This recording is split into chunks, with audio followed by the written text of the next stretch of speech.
Hi there, it's an absolute privilege to be here today, and what a wonderful talk, thank you so much.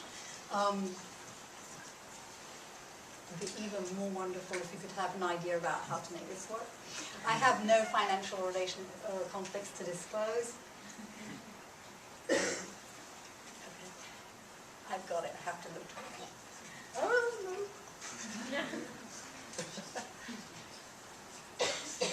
Thank you. Okay, so I do have a question for you guys. What would you think about this idea if, say, someone told you that you could sit kids with ADHD in front of the computer to retrain their brains? Well, when I heard about that round about 8 years ago, I can tell you that I thought, this is pretty much crazy. How could anything like that work? But I can also remember going home that very night and speaking with my husband and telling him, just think about the potential. Just think this could be an alternate, non-pharmacological approach for children with ADHD. So I was really attracted to it. But I had a problem all the same. I was sitting on a crazy idea, right? So what was I going to do? Was this feasible? Was it not feasible? What could I do with this idea? How can you go from an idea to research in 19 schools?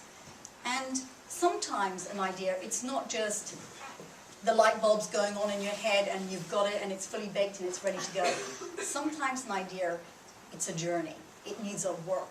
It needs a lot of work. Sometimes an idea, it needs a process. And this is an idea that needed a lot of work. Okay. There we go. This is the beginning of this process, this journey that I took with this idea. So first of all, what's the scientific backup that we can have with this idea? Is there a need?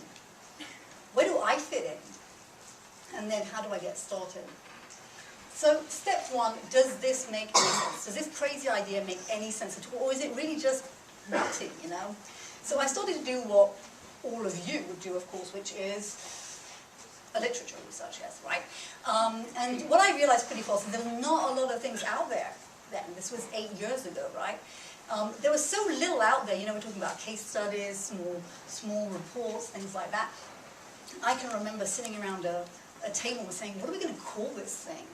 And then another person says, well, it has to be something kind of sexy, you know, a real nice name. And so we're trying with you know, attend pumping, attend sessions, attend this. And then David Gotthelf, the school psychologist, comes up with cats. We're going cats, dogs, no, cats. Computer attention training systems. And that's how new all of this was. Well, people didn't know how to call it, right?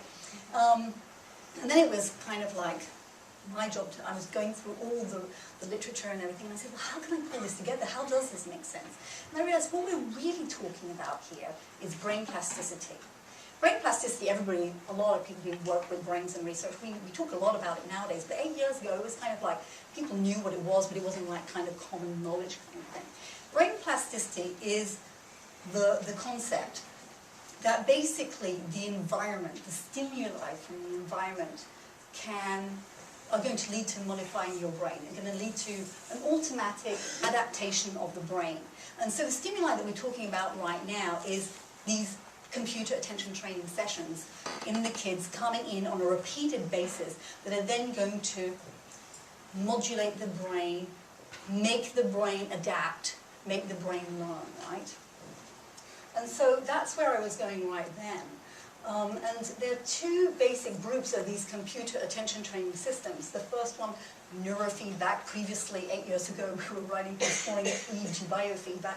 You should see the little girl there with the helmet on, and in this helmet there are EEG sensors in there. And the other one uses a standard computer format, the little boy here, who's doing cognitive training exercises.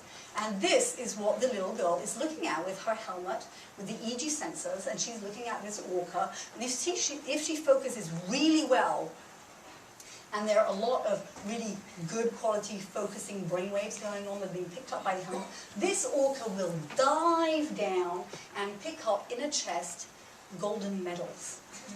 And that's how she realizes, wow, I'm focusing so well, he's going down, I'm getting all these medals. And she starts to feel, oh, this is how it feels to focus. Isn't that unbelievable? I told you it was crazy. And that was basically what I was thinking when I was reading up on it. Oh yeah, right, Yorker goes down. I'm not going to tell you what happened when I put the helmet on, okay? Let's just say some people were more successful than me. So the little boy, he's doing the standard computer format. He looks at all these wonderful little letters and he has to type out the little letters. And if he's successful, out opens up the safe and he gets points. So these are the two methods, and I'm kind of coming to this conclusion, yeah, perhaps it could be feasible, right? Step number 2, is there a need? If there's no need, why go and do it, right? Of course, right. So what's the ideal therapy? The ideal therapy would be cheap, it would be easy, and it would work just fabulously. Now, what are we dealing with right now with ADHD? Do we have this ideal therapy? Well, what we're dealing with is what we've been dealing with for many, many years. It hasn't really changed very much. And we're dealing with mostly stimulant medication and behavior therapy. And both of these interventions, these therapies, have quite significant limitations. And so, yes, there is, in families, really a growing interest in alternative, non-pharmacological treatment for ADHD. And what's going on in the schools? Well, what I realized when I was starting to research this was that already back then, in every single state, these computer attention training systems were being used. The schools were really desperate. So they were doing this without training, without a standardized protocol, and needless to say, no testing to see whether this was really working or not. So that's the point when I really realized, yes, there is really a need for some good quality research in this area. But then I still had to figure out, where do I fit in? So I was definitely interested and passionate about this. But way back then, the people who were actually doing research in this area, they were the people who were developing the system. So they were mostly engineers. And here am I, I'm a clinical researcher. So this was going to be definitely a little bit different, a kind of change in niche here. And me being a pediatrician, a developmental and behavioral pediatrician, it also changed the way that I looked at how I would do this, how I would go about it. Because for us as pediatricians, what is important is access to care for all. And so that means to say that I was going away from the thought that I wanted to think about a system where a parent would be taking their child 3 times a week to a private therapist and pay $3,000 for this system, right? I wanted to do this system where all children could have access. And so I had to do it where the kids were going to be during the day. And where are all kids during the day? Yes! They're at school, yeah. So I had to go away from the lab into the schools. And this is what is called translational research. This is actually a pretty big leap. And now, 8 years later, everybody's kind of like, oh yeah, this groovy thing, translational research. But way back then, people were kind of like, you're really going to go do this in school? Oh my gosh. So we kind of got the setting here, right? The next question is getting it started. So you've spoken to everybody, you've done the literature research. Thank goodness I didn't have too much to do on that one this time around. Not so much out there. And you have a lot of lists, a lot of details. And this is where you have to pull it together into a concrete study design. Because if, say, you want to do research, what you have to do is you need to be able to write it up, and you need to be able to write up grants, right? And so we were extremely lucky. We did, in fact, get a grant to do a pilot study in 2 middle schools. And this is the first pilot study design. We enrolled 41 middle schoolers with ADHD, and we randomized them into the group of neurofeedback, standard computer format, and waitlist control.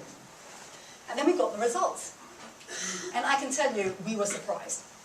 In fact, we were so surprised it proved that we were unbiased researchers. And this was perhaps the best point, because we were so not expecting to get anything positive coming out of that. And when these numbers were rolling in, we were like kind of, wow, this really does work. And not only it worked, we didn't even think it was going to work. The results were good enough to write up for a larger 4-year study. And this is what we're doing right now. Basically similar to the pilot study, but with 2 waves.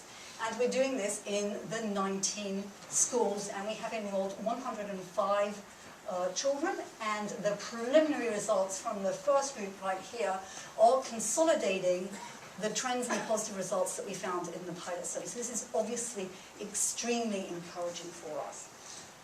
So, you know, how's it been going along with this idea? We're talking about ideas today. What kind of journey has it been? Well, it's been, I would say, extremely fascinating to be working on an idea which is cutting edge. It's really exciting. It's been very fun for the whole team. And I think what it's meant for me is that it's been really interesting to find this niche in this area as a clinical researcher. And where's this idea, where's the journey going? Well, you know, we're going towards consolidating the feasibility and the efficacy of these systems. And that would then lead towards a realistic scale-up, which would mean that we double or triple or quadruple the number of schools. And, you know, in our dream world, the goal here is, in order to consolidate, a recommendation for an alternative, non-pharmacological treatment for ADHD. And last but not least, when you do dream, you need a dream team. Oh. And I would like to thank everybody in the dream team.